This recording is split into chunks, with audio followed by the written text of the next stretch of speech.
find it now. Here you've been carrying your child for almost 9 months, nurturing it, sacrificing your body for its growth. And my only responsibility is for the stopwatch, and now I can't find it.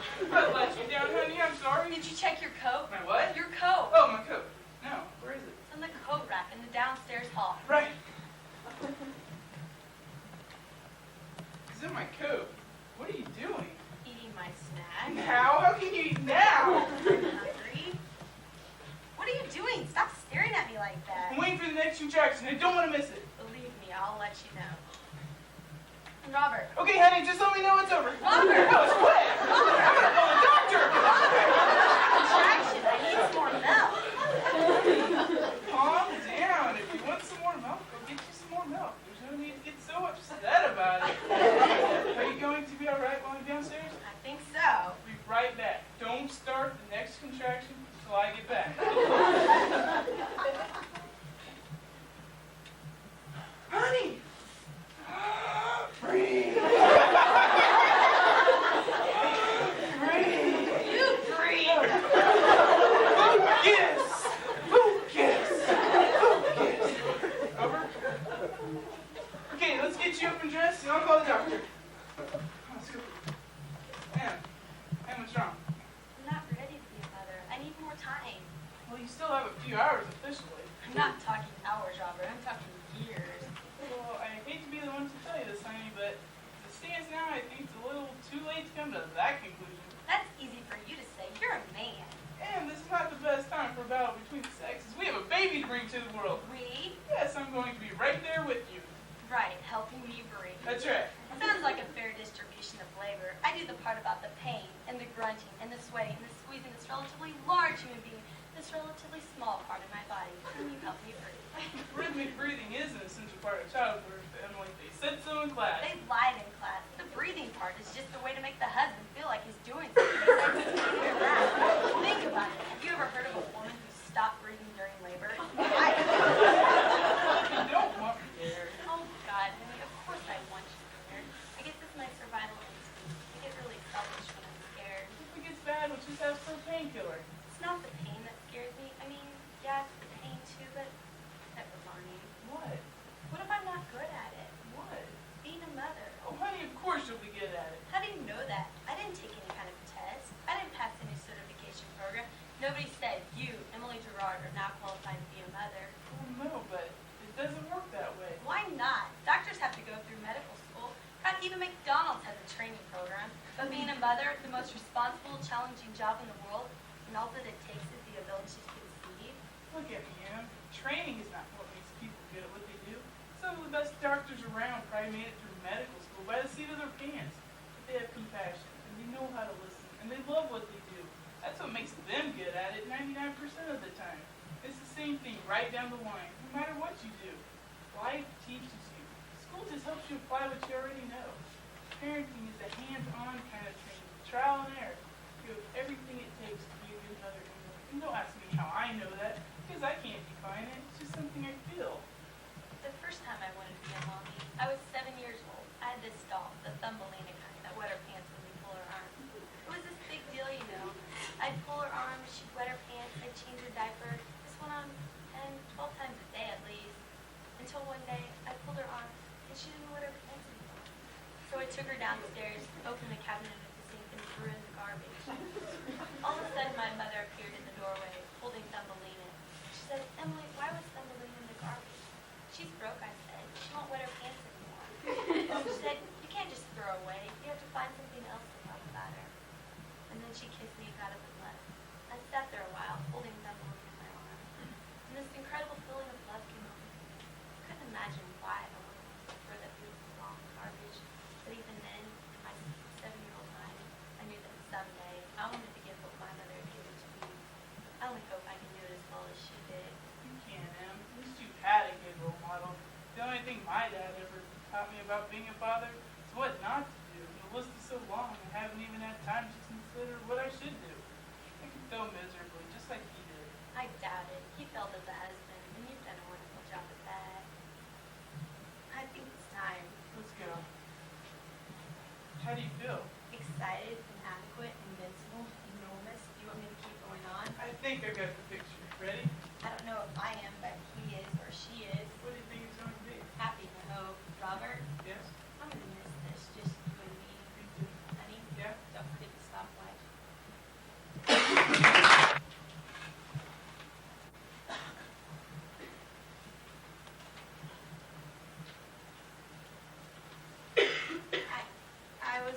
watching the Little Rascals on TV. They had a clubhouse. I wanted a clubhouse like the Little Rascals. I'm not stupid. You need wood for the clubhouse. There's a lot of wood at the junkyard. You need nails for the wood. Pa had a lot of nails. He gave them to me. I'm not stupid. You need a box. No, you build it like a big box, only upside down. You need a hammer for the nails. Pa had a hammer. I went to the house to get Pa's hammer, and Ma was crying. I asked her for Pa's hammer, and she wouldn't give it to me. She told me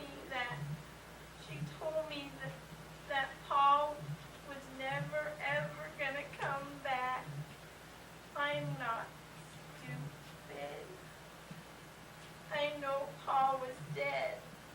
Sleep killed him. Me and Pa we were gonna sleep in the clubhouse like the Little Rascals. Mrs. Fletcher, recently widowed, has been left the mentally challenged son, Roger. A majority of the estate money has been left to this son in his future care. Mrs. Fletcher is very angry. Dr. Green, the psychiatrist, is trying to help them both. I'm Not Stupid by David E. Rodriguez.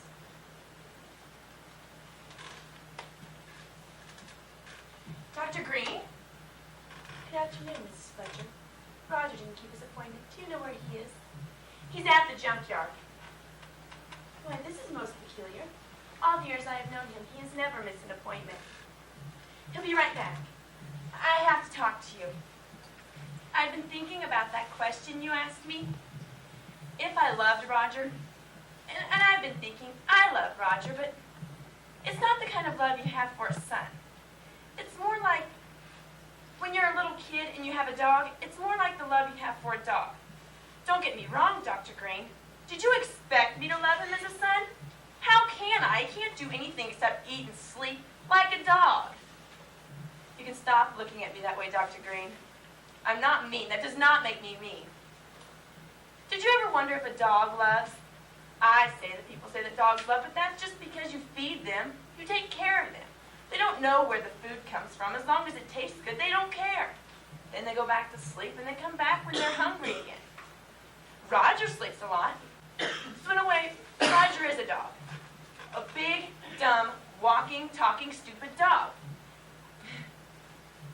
Why are you looking at me that way, Dr. Green? I'm not mean. That does not make me mean.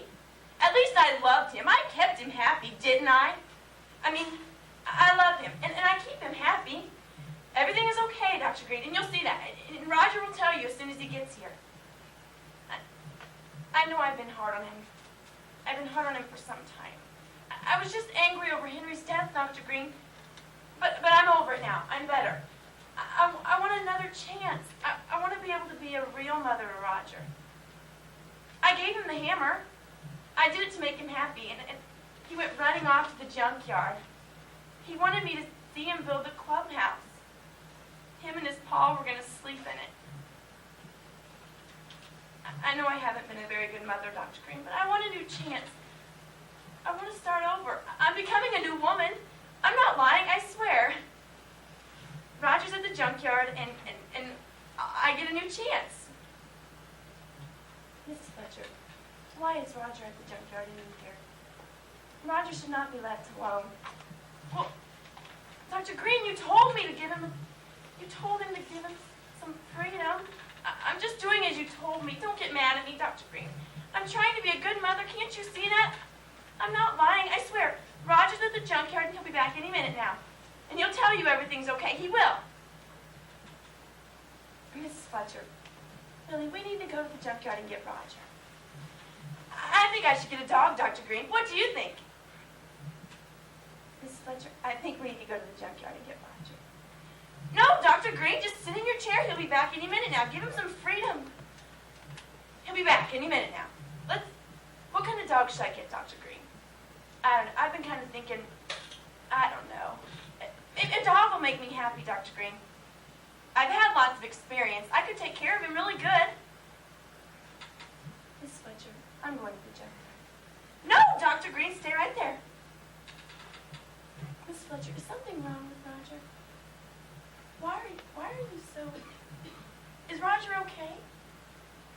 Yes, he's okay, Dr. Green. He'll be back any minute now. Just stay seated. Miss Fletcher, I'm going to the junkyard. No! Scene 2. Dr. Green returns holding the hammer. I told you he was at the junkyard, but no, you didn't believe me. I gave him the hammer. I did it to make him happy. But I wasn't happy, Dr. Green. I've never been happy. Roger has always been happy from day one. It's not my fault he was born retarded. Henry didn't do anything. He worked day and night, and the burden was on me, Dr. Green. I'm not satisfied. Why can't I be satisfied, Dr. Green? It is not my fault he was born that way. I gave him the hammer, Dr. Green, and I did it to make him happy. He was satisfied. You know, when I gave him that hammer, he had this look on his face. He was happy. It was the first time I've seen him smile since Pa died. But I wasn't satisfied, Dr. Green. After I gave him the hammer, he went running off. And I just thought about it, and it reminded me of the time when we went to get the hammer. It was Henry's birthday, and I wanted to get a nice present, and so did Roger, so we went into town. We went to the hardware store, and there were these hammers on the wall. As soon as we walked in, Roger saw these hammers. He went up to these hammers, and he picked this one out. What's this one? Well, I told him Dad already had a hammer, but no. What does he do? He was on and on about this hammer. God, he is so stupid. So you know what I did? I smacked him, and he went running out the store like a big, dumb dog. That's all he is. You know, I didn't care. I wanted him to stay there. I never wanted to see that stupid dummy again. I was free. I was satisfied, but not completely. After a few days, I started to think, oh my God, what have I done? I've left my dog in town. Oh my God. And that night, I found myself in town, and oh God, I was praying every alley I passed I would not see him there, face down in the gutter, dead. Then it hit me. Roger wasn't with me anymore. Have you seen my son? My son Roger, have you seen him? God, are you stupid? Don't you know what's happened? My son, where is he? Roger? And a few blocks away, I saw this person with the same stupid walk. Roger! And it was Roger. And you know what he said to me? He had that hammer in his hand, and he looked up at me, and he said, I got Paul's hammer. God, he's so stupid. I didn't ever want to see him again, and I didn't want to take him home with me. Henry didn't do anything. It was all me. Why can't I be satisfied, Dr. Green? You know, I don't care what happens now, Dr. Green. I'm satisfied. For the first time in my life, I am satisfied. Completely satisfied, Dr. Green. I don't care what happens now. All I have to do is get a dog, right, Dr. Green? Then I'll be happy.